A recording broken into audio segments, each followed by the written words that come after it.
Okay, welcome back once again, Pigskin Paisanos. This is G, man. And this is Paul. And we are here back after a wacky week 1 in the NFL regular season to preview the Thursday night game of week 2 between the Tampa Bay Buccaneers and the Carolina Panthers, home game for the Panthers.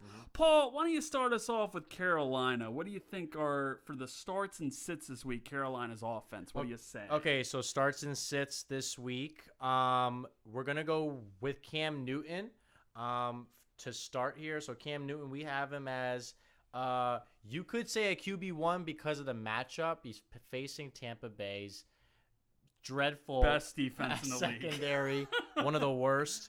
And so, Cam Newton, I did not draft Cam Newton. I thought that he was going to have maybe a kind of, down year, maybe get hurt. That shoulder, he didn't do that well in the first game either. Better defense, though. Yeah. The Rams is definitely better defense than the Bucs. Yeah, so the Rams had a good defense. Division rivalry here. Yeah, the game that Carolina played in week 1, it seemed like it was just run heavy. McCaffrey went insane and gave them most of the points. But, Cam Newton, look, this is more a matchup.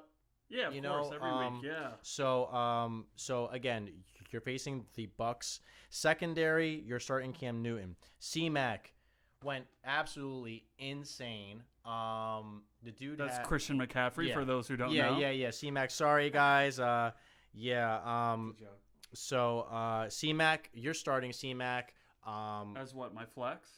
You're starting C-Mac as your RB1 forever. You are if he ever is not the RB1 in your lineup, then something's wrong.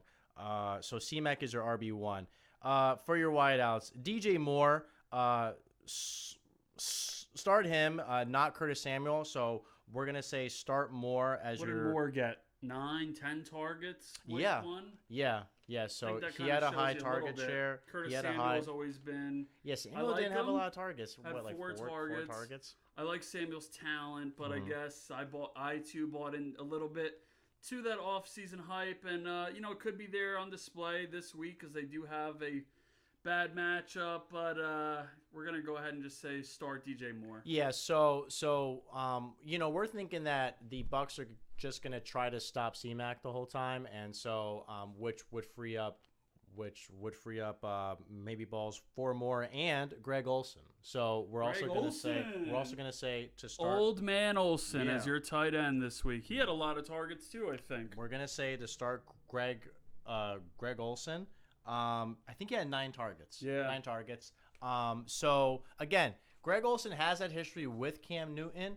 He's healthy, so as long as he's there, you got to start him. If you have like elite options, then bench him. But odds are you don't have one of the top tight ends, which is Kelsey, Ertz, or Kittle. So if that's the case, start Olsen. Why not? He's facing a defense that can't really stop anything. So who knows? Greg Olsen has always had red zone looks. How dare you, throughout Paul? his career. Tampa Bay is the best. I'm sorry, defense I am ever. trashing Tampa's defense right now. Completely trashing them. But best defense in Florida.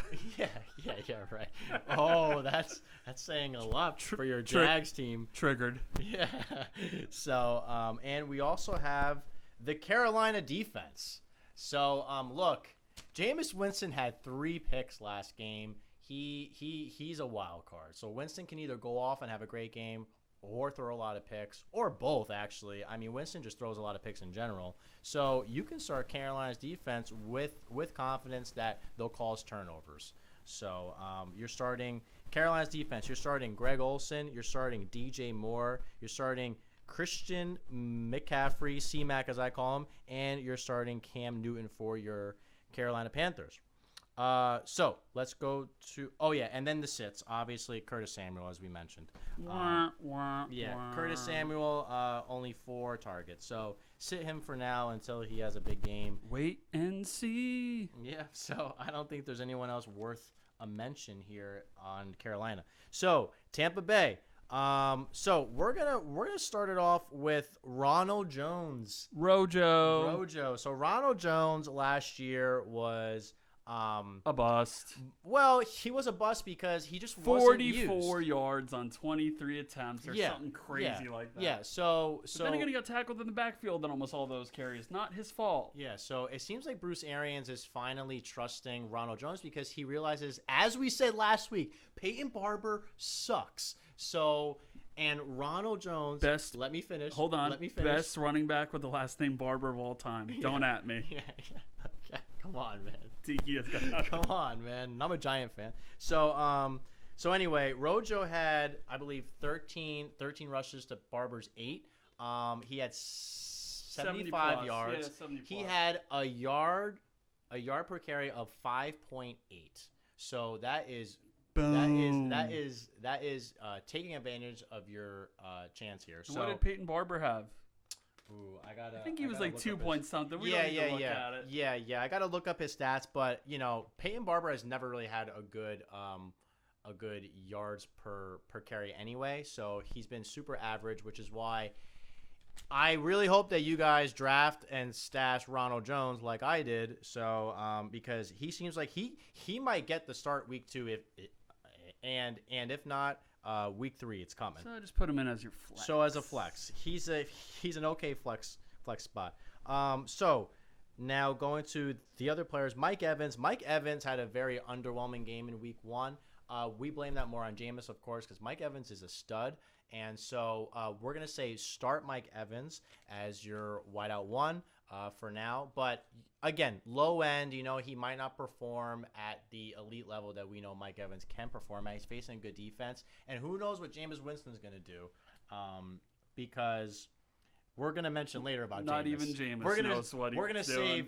We're going to mention Jameis later. So Chris Godwin actually was pretty good. So put him as your wideout 2.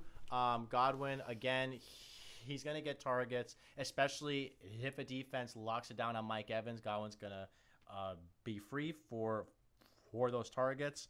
And so start Godwin and Evans. And let's go to our sits. So as we said, we were going to mention Jameis Winston. You're sitting Jameis Winston. The dude had 3 interceptions, under 200 yards, and only a touchdown. I don't trust Jameis right now, especially against a good defense. So I would say sit him. What do you think, G-Man? I think week 3, when we come back to week 3 against Paul's New York Football Giants. Yeah. Then that you might start be Winston. a start. But for this week, Carolina, Carolina's the home team. Mm-hmm. Jameis is Jameis. Yeah, Jameis. Could he have a good game this week? Of course, this could end up being a shootout. Yeah. But we're going to go with safety first here. Yeah.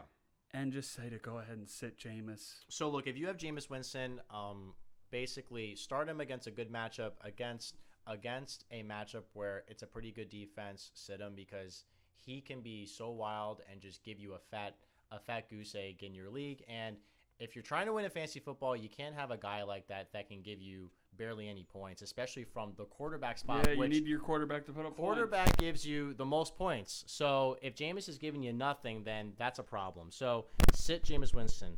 You're also going to sit Peyton Barber. So I'm so happy I'm talking about this right now. Please sit Peyton Barber and sit him forever.